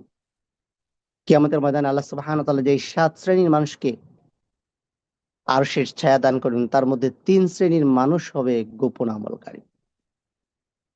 আল্লাহ রাসূল সাল্লাল্লাহু আলাইহি ওয়াসাল্লাম বলেন যে সেদিন ৭ শ্রেণীর মানুষ ছাড়া আল্লাহ সুবহানাহু ওয়া তাআলা আর কাউকেই আরশের ছায়া দিবেন না। তার মধ্যে অন্যতম হলো সেই ব্যক্তি যাকে কোনো উচ্চ বংশীয় নারী খারাপ কাজের জন্য আমন্ত্রণ জানায়, কিন্তু সে এটা বলে প্রত্যাখ্যান করে যে আমি আল্লাহকে ভয় করি। এটা একটা গোপন কাজ। ২ নাম্বার হলো সেই ব্যক্তি ছায়া পাবে যে এমন ভাবে গোপনে দান করে যে তার ডান হাত যায় না যে বাম হাত কি দান করেছে। এটা আরেকটা গোপন কাজ। ৩ নাম্বার হলো সেই ব্যক্তি যে নির্জনে আল্লাহকে স্মরণ করে, ফলে আল্লাহর ভয়ে তার দু চোখ দিয়ে অশ্রু প্রবাহিত হয়। এইটাও একটা গোপন কাজ। তাহলে এই ৭ শ্রেণীর মধ্যে ৩ শ্রেণীর মানুষই হলো যারা তাদের কাজগুলোকে শুধুমাত্র গোপনে করে, এই উদ্দেশ্যে যে এটা শুধুমাত্র তার রবই যেন জানে। এই জন্য নিভৃতচারী ইবাদত গুজার যারা, মহান আল্লাহ সুবহানাহু ওয়া তাআলা জান্নাতের মধ্যে তাদের জন্য অকল্পনীয় নিয়ামত তৈরি করে রেখেছে। আল্লাহ রাসূল সাল্লাল্লাহু আলাইহি ওয়াসাল্লাম বলেন যে আমি আমার হাদিসের মধ্যে, সেটা হলো হাদিসে কুদসি, এই জন্য বলা হচ্ছে আল্লাহ রাসূল সাল্লাল্লাহু আলাইহি ওয়াসাল্লাম বলেছেন, আল্লাহ সুবহানাহু ওয়া তাআলা বলেন আমি আমার সৎকর্মশীল বান্দাদের জন্য জান্নাতে এমন সব বিষয় প্রস্তুত করে রেখেছি যা কোনো চোখ কখনো দেখেনি, কোনো কান কখনো শোনেনি, কোনো হৃদয় তা কল্পনা করেনি। এরপরেই আল্লাহ রাসূল সাল্লাল্লাহু আলাইহি ওয়াসাল্লাম এই আয়াত তেলাওয়াত করেন, ফালা তা'লাম নাফস মা উখফিয়া লাহুম মিন কুওয়াতি আয়ুন জাযাআম বিমা কানু ইয়ামালুন। কেউ জানে না যে তাদের জন্য চক্ষু শীতলকারী কি কি বস্তু তাদের এই উত্তম আমলের পুরস্কার স্বরূপ আল্লাহ সুবহানাহু ওয়া তাআলা লুকিয়ে রেখেছেন। সর্বশেষ আমরা যে অংশটি আলোচনা করতে চাই সেটি হলো যে গোপন ইবাদতে অভ্যস্ত হওয়ার কি কি উপায় আছে। খুব সংক্ষিপ্ত সময়ের মধ্যে শেষ করব আমরা। এর মধ্যে প্রথম হলো যে অন্তরের ইবাদতের দিকে মনোযোগী হওয়া। অর্থাৎ যেই কাজগুলো শুধুমাত্র কলবের সাথে রিলেটেড, যেমন অন্তরের ইবাদত, জিহ্বার ইবাদত, শারীরিক যে অঙ্গ প্রত্যঙ্গ আছে এগুলোর ইবাদত, কেমন এগুলো মূলত বিশেষত তাকওয়া বজায় রাখা, আল্লাহ এবং তার রাসূলের প্রতি ভালোবাসা পোষণ করা, ইখলাস অর্জন করা, নেক আমলের নিয়ত করা, আল্লাহ সুবহানাহু ওয়া তাআলার নিয়ামতের শুকরিয়া আদায় করা, আল্লাহর বিভিন্ন সৃষ্টি নিয়ে চিন্তা গবেষণা করা, কুরআন অনুধাবন করতে চেষ্টা করা, অল্পে তুষ্ট থাকা, তাকদীরের ফায়সালার প্রতি সবসময় সন্তুষ্টি প্রকাশ করা, আল্লাহ সুবহানাহু ওয়া তাআলার উপরে সকল কাজে ভরসা করা, উম, নেক কাজ, ভালো কাজ, আমলের সলেহের যে কাজগুলো আছে সেই জায়গায় সহযোগী হয়ে যাওয়া, হাজার লোকের ভিড়েও সবার সামনে অবস্থান করার পরেও এই সব কাজ অন্য সবার অজান্তে করা যায়। বান্দা যখন গোপন আমলের প্রতি যত্নশীল হন, আল্লাহ সুবহানাহু ওয়া তাআলা তখন তার বাহ্যিক আমলগুলোকে কি করে দেন? সুন্দর করে দেন। আমাদের পঞ্চম খলিফা হিসেবে যাকে উল্লেখ করা হয়, আমার ওমর ইবনে আব্দুল আজিজ রাহিমাহুল্লাহ একবার জুমার মিম্বারে খুতবা দেওয়ার জন্য দাঁড়ালেন, বললেন, ইয়া আইয়ুহান নাস আসলিহু আখিরাতাকুম ইউসলিহুল্লাহু লাকুম দুনিয়াকুম ওয়া আসলিহু সারাইরাকুম ইউসলিহুল্লাহু লাকুম আলানিয়াতকুম। হে মানুষেরা, তোমরা তোমাদের আখিরাতকে সংশোধন করে নাও। যদি এটা করতে পারো, আল্লাহ সুবহানাহু ওয়া তাআলা তোমাদের দুনিয়ার জীবনকে সংশোধন করে দিবেন। এরপরে তিনি বলেন যে ওয়া আসলিহু সিওয়া সারাইরকুম, তোমরা তোমাদের গোপন বিষয়গুলোকে শুধরে নাও। তাইলে আল্লাহ সুবহানাহু ওয়া তাআলা তোমাদের প্রকাশ্য বিষয়গুলোকে পরিপাটি করে দিবেন, সাজিয়ে দিবেন, গুছিয়ে দিবেন। এরপরে গোপন আমলে অভ্যস্ত হওয়ার আরেকটি ইস্যু হলো যে সব সময় ভালো কাজের নিয়ত করা। একটা কাজ ভালো না খারাপও না, এরকম একটা কাজকেও ইবাদতে পরিণত করা যায় শুধুমাত্র নিয়তের মধ্য দিয়ে। গাড়ি কিনবেন, এটা আপনার শখ, কিন্তু গাড়ি কেনার সময় যদি আপনার ইন্টেনশনটা হয় এরকম যে আমাকে সিএনজি ভাড়া করার সময় পরপুরুষের সাথে কথা বলতে হয়, ঝগড়া করতে হয়, ভাড়া নিয়ে দর কষাকষি করতে হয়, আমাকে বাসে ওঠার সময়, পাবলিক পরিবহনে যাতায়াত করার সময় আমার অন্য পরপুরুষের গায়ে ধাক্কা লাগতে পারে, অন্যরা আমাকে দেখার সুযোগ পায়, আমার পর্দা মেনটেন করতে কষ্ট হয়, সুতরাং আমি এই উদ্দেশ্যে গাড়ি কিনছি, হয়ে গেল এটা একটা ইবাদা। অথচ এটা আপনার শখ ছিল, কিন্তু আপনি শরিয়ার একটা প্রসিডিওর মেনটেন করার মাধ্যমে দিয়ে এটা কি করলেন? ইবাদা করলেন। কিন্তু আপনি গাড়ি কিনলেন কি, আরেকজনের গাড়ি দেখতে অনেক সুন্দর, এর চেয়ে ভালো গাড়ি আমার চাই যে কোনো মূল্যে, কিনে ফেলেন। এটা গুনাহের কারণ হয়ে গেল। মধ্যে কি চলে আসলো? জিদ, হিংসা। অথচ এটাকে আপনি খুব সহজেই ইবাদতে কনভার্ট করতে পারছেন।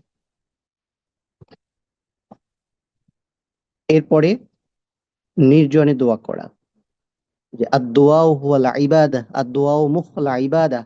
এরকম অসংখ্য হাদিস আমরা পড়েছি। দোয়া এমন একটা জিনিস যেটা মানুষ শুধুমাত্র তার অন্তরের সাথেই সম্পৃক্ত। ফেসবুকে পোস্ট দিয়ে আল্লাহর কাছে নিজের ব্যক্তিগত আর্জি পেশ করে অনেকেই কি করে? দোয়া করে। এরপরে একটা বিপদে পড়েছে, ফেসবুকে সোশ্যাল মিডিয়া একটা স্ট্যাটাস দেয়, সবাই আমাকে কি করবেন? দোয়াতে শামিল রাখবেন। আপনার কি কখনো মনে হয় যে কোনো একজন ব্যক্তিও এটা কি করে? দোয়া করে? তার মানে আমরা এটা জানাতে চেষ্টা করি, একটা ফর্মালিটি। এখানেও বিষয়টা কিসের উপরে নির্ভরশীল? নিয়তের উপর নির্ভরশীল। হ্যাঁ, কেউ যদি চিন্তা করে আমি দেশের বাইরে যাচ্ছি বা একটা কাজ করছি, অনেকেই আমাকে ফোন দিয়ে পাবে না, সুতরাং তাদের প্রত্যেককে আমার যেহেতু ফোন দেওয়া সম্ভব না, সুতরাং আমি জানিয়ে গেলাম, যাতে অন্তত সবাই এই ব্যাপারগুলো জানে। সেটা একটা ডিফারেন্ট কেস। কিন্তু উদ্দেশ্য যদি হয় এরকম লৌকিকতা, দেন বিষয়গুলো ডিফারেন্ট। এই জন্য দোয়া সবসময় গোপনে, প্রকাশ্যে দোয়া কবুল হওয়ার সম্ভাবনা কমে যায় এবং রিয়া মিশ্রিত হওয়ার প্রবল সম্ভাবনা থাকে। বাইতুল্লাহ যাচ্ছে, একই অবস্থা, একই সিচুয়েশন, এটা আমাদের মধ্যে এমন এক ভাইরাসের মতো হয়ে গেছে যে আহ, এটার সংক্রমণ স্বয়ং হারামের মধ্যে পৌঁছে গেছে। এরপরে গোপন জিকিরে অভ্যস্ত হয়ে যাওয়া। ইদানিং দেখছি সোশ্যাল মিডিয়াতে, কিছু নিকাব হিজাব পরা বোনেরাও কি করছে, একটা তসবিহ হাতে নিয়ে ভিডিও মেক করছে। কি ধরনের ননসেন্স হইলে এই ধরনের কাজ একজন মানুষ করতে পারে?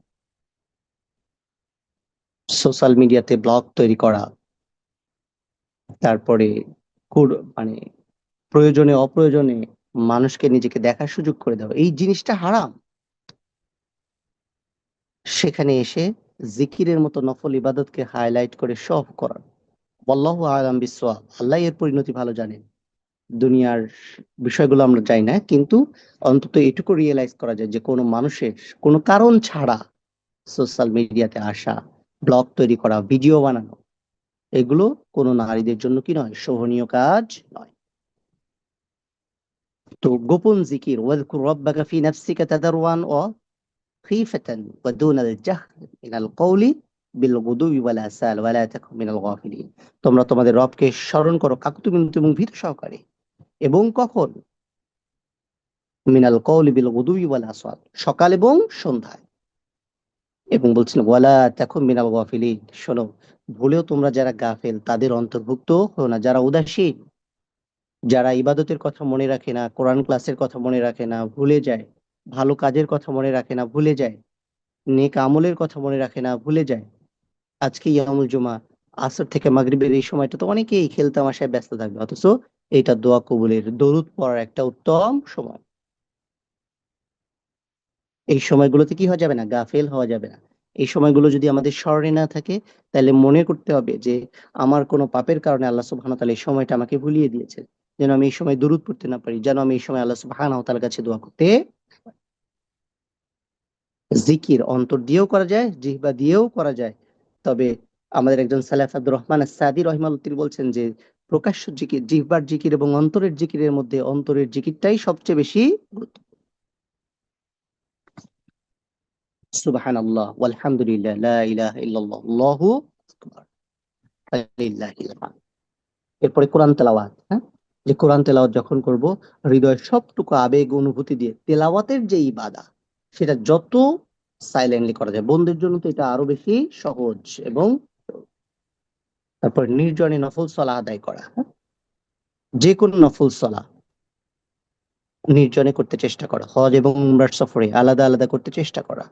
হজ এবং উমরার সফরে একসাথে আছি, আমি হয়তো আজকে 50 রাকাত নামাজ পড়বো, পাশে একজন থাকলে শয়তান তো এটাকে নষ্ট করতে চেষ্টা করবে, সে বলবে যে আমি যে 50 রাকাত নামাজ পড়ছি এটা তো তুমি দেখছো।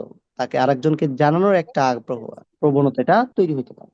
এই জন্য নফল সলা যত বেশি নির্জনে করা যায়, যত বেশি একাকী করা যায়, যত বেশি অন্যদের কাছ থেকে হাইড করা যায়, এই যে সব সময় আপনার যত ধরনের নফল সলা আছে, যে ফরজ নামাজের বাইরে, বিশেষত ফজরের সুন্নাহ, জোহরের আগে পরের সুন্নাহ, উম, মাগরিবের পরের সুন্নাহ, মাগরিবের আগের সুন্নাহ, এশার সুন্নাহ, এরপরে চাশতের নামাজ, দুহার নামাজ, ইশরাকের নামাজ, এরপরে তাহাজ্জুদের নামাজ, এর বাইরেও কখনো কোনো প্রয়োজনে আল্লাহ সুবহানাহু ওয়া তাআলার কাছে কিছু চাইতে নফল সালাত, এগুলো যত বেশি গোপনে করা যায়।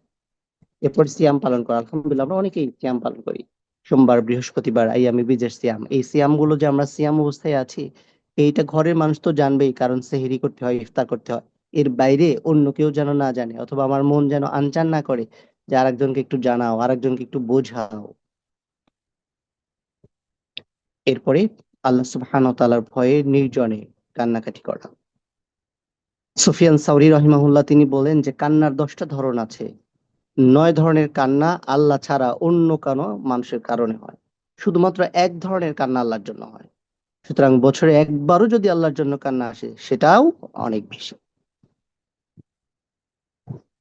মোহাম্মদ ইবনে ওয়াসি রহিমাহুল্লাহ, আমাদের আরেকজন সালাফ, তিনি বলেন যে আমি এমন মানুষদেরকে পেয়েছি যে সে এবং তার স্ত্রী একই বালিশে মাথা দিয়ে ঘুমাতেন, তিনি কাঁদতে কাঁদতে বালিশের তার দিকের অংশটা ভিজিয়ে ফেলতেন, অথচ তার স্ত্রী টের পেতেন। আল্লাহর কসম, আমি এমন মানুষকে পেয়েছি যে সালাতের কাতারে দাঁড়ানো অবস্থায় তাদের চোখ দিয়ে অশ্রু ঝরত, কিন্তু তার পাশের মুসল্লি সেটা বুঝতে পারতেন।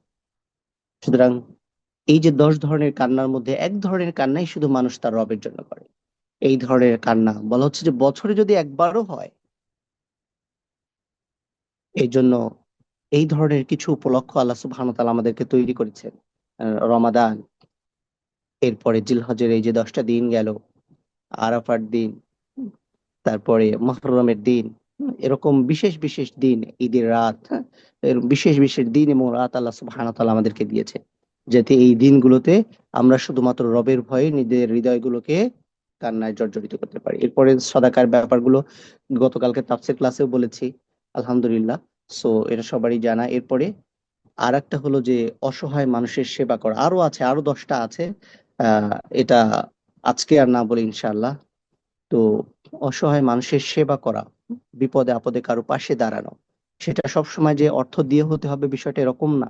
অনেক মানুষ মানসিকভাবে বিপর্যস্ত থাকে, এই সময় তাকে মেন্টালি সাপোর্ট দেওয়া।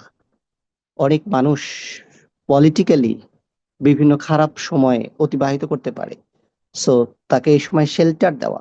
এরকম নানাবিধ আছে। অর্থাৎ মানুষ হঠাৎ করে পড়ে যাওয়া বিপদ থেকে তাকে উদ্ধার করার ক্ষেত্রে যেই ধরনের ভূমিকা পালন করে দেওয়া, সেই সব জায়গায় অনেক সময় অনেক মানুষ তার প্রিয়জনকে হারায় একদম পাগলের মতো হয়ে যায়, কান্না করার শক্তি পর্যন্ত থাকে না।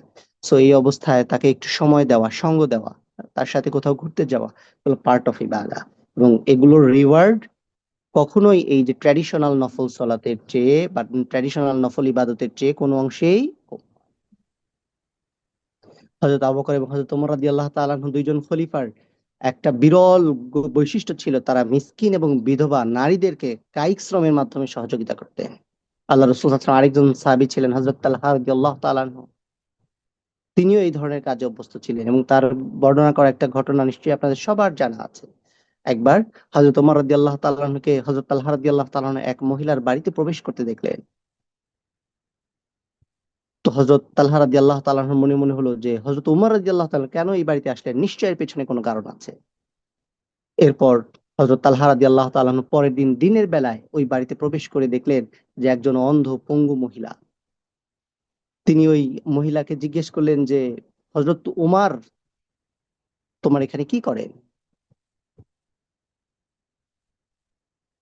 তো এই নারী তাকে বললেন যে উনি যে উমার, উনি যে আমিরুল মুমিনিন এইটা আমি জানি না, তবে তিনি অমুক অমুক দিন থেকে আমার সেবা করে আসছে, আমার যা যা প্রয়োজন তিনি তাই নিয়ে আসে এবং আমার কষ্ট হয় এমন সবকিছু সে দূর করে দেয়। হযরত তালহা রাদিয়াল্লাহু তাআলা এটা শোনার পর নিজেকে অনেক দোষী সাব্যস্ত করে বললেন, তালহা, তোমার মা তোমাকে হারিয়ে ফেলো, তুমি ওমরের সামান্য দোষ খুঁজে বেড়াও। তো এভাবে করে আমিরুল মুমিনিন হওয়ার পরেও হযরত ওমর ইবনে খাত্তাব রাদিয়াল্লাহু তাআলা আনহু গোপনে মানুষের সেবা করার মধ্য দিয়ে আল্লাহ সুবহানাহু ওয়া তাআলার সন্তুষ্টি অর্জন। এটা আমাদের দেশের রাজনীতিবিদ অথবা প্রশাসনিক দায়িত্বে যারা আছে তাদের জন্য অনেক বড় একটা শিক্ষা, যে আমরা আসলে অর্থ উপার্জনের মাধ্যম, খ্যাতি অর্জনের মাধ্যম, ক্ষমতা প্রতিপত্তি অর্জনের মাধ্যমের জন্যই রাজনীতি করি। অথচ অনেক ইসলামিক দলের রাজনীতিবিদদের মধ্যেও আজকাল এই বিষয়গুলো খুবই প্রস্ফুটিত, যে তারা হযরত ওমর ইবনে খাত্তাব রাদিয়াল্লাহু তাআলা আনহুর মতো মানুষকে সামনে না রেখে তথাকথিত রাজনীতিকে কি করছে, আমাদের সামনে উপস্থাপন করছে। আল্লাহ সুবহানাহু ওয়া তাআলা আমাদের এই আলোচনা থেকে অন্তত কিছু আমল এমন ভাবে নির্বাচন করার তৌফিক দান করুন যেগুলো আমাদের জন্য গোপনে করা সম্ভব, যে আমলগুলোর মাধ্যমে শুধুমাত্র আমার রবের সাথে এমন সম্পর্ক তৈরি হবে যে এটার প্রতিদান কি হবে আমার রব ছাড়া যেন অন্য কেউ না যায়। এবং যে আমলগুলো কবুলিয়াতের ব্যাপারে আমাদের এক ধরনের আত্মবিশ্বাস তৈরি হবে যে যেহেতু এটি আমি শুধুমাত্র আমার রবের সন্তুষ্টির জন্যই করেছি, আমি দুনিয়ার সবার কাছ থেকে এটা হিডেন রেখেছি, গোপন রেখেছি, উদ্দেশ্য একটাই, যে এইটার প্রতিদান যেন আমার রব আমাকে দান করে। এরকম কিছু আমল নির্বাচন করার পাশাপাশি আমরা যেন নিয়মিতভাবে এই কাজটা করে থাকি। আরেকটি কথা বলি যে যে কোনো অনেক বেশি করার চেয়ে নিয়মিত করা গুরুত্বপূর্ণ। কোরআন তেলাওয়াত একদিনে 2 পারা আর 3 দিন কোনো খোঁজ নাই, এরকম হওয়ার চেয়ে প্রতিদিন 2 পৃষ্ঠা পড়া উত্তম। তাহাজ্জুদের নামাজ 8 রাকাত, এভাবে প্রতিদিন একদিন পরে 3 দিন কোনো খোঁজ নাই, এরকম সব গোপন ইবাদাগুলো 2টা ক্রাইটেরিয়া মেনটেন করে। একটা হচ্ছে নফল ইবাদত সবসময় গোপনে, আর আরেকটা হলো নিয়মিত। আমরা যেন এই সিলসিলা, এই ধারাবাহিকতা, এই নির্দেশনাগুলো ধরে রাখতে পারি। আজকের আলোচনায় আমি যদি কোনো অপ্রয়োজনীয় এবং অপ্রাসঙ্গিক কোনো কথা বলে থাকি, সেই জন্য আল্লাহ সুবহানাহু ওয়া তাআলার কাছে ক্ষমা চাই। আল্লাহ সুবহানাহু ওয়া তাআলা যেন আমার এই দুর্বলতাকে ক্ষমা করেন। পাশাপাশি যে আলোচনা কোরআন এবং সুন্নাহ এর দৃষ্টিকোণ থেকে করা হয়েছে, যে সকল দৃষ্টান্ত উপস্থাপন করা হয়েছে, যে সকল উদাহরণ এখানে আনা হয়েছে সালফে সালিহিন থেকে, সেগুলো যেন আমাদের জীবনের জন্য শিক্ষণীয় হয় এবং আমরা যেন এর মাধ্যমে এই নফল ইবাদতের ব্যাপারে আরো বেশি উদ্বুদ্ধ হই এবং এই ব্যাপারে সতর্কতা অবলম্বন করি। আল্লাহ সুবহানাহু ওয়া তাআলা আমাদেরকে শুধুমাত্র তারই সন্তুষ্টি অর্জনের জন্য গোপনে এই সকল নফল ইবাদার সাথে আমাদেরকে অনেক বেশি সম্পৃক্ত হওয়ার তৌফিক দান করেন ইনশাআল্লাহ। সুবহানাকাল্লাহুম্মা ওয়া বিহামদিকা নাশহাদু আল্লা ইলাহা ইল্লা আনতা নাস্তাগফিরুকা ওয়া নাতুবু ইলাইক। আসসালামু আলাইকুম ওয়া রাহমাতুল্লাহি ওয়া বারাকাতুহু।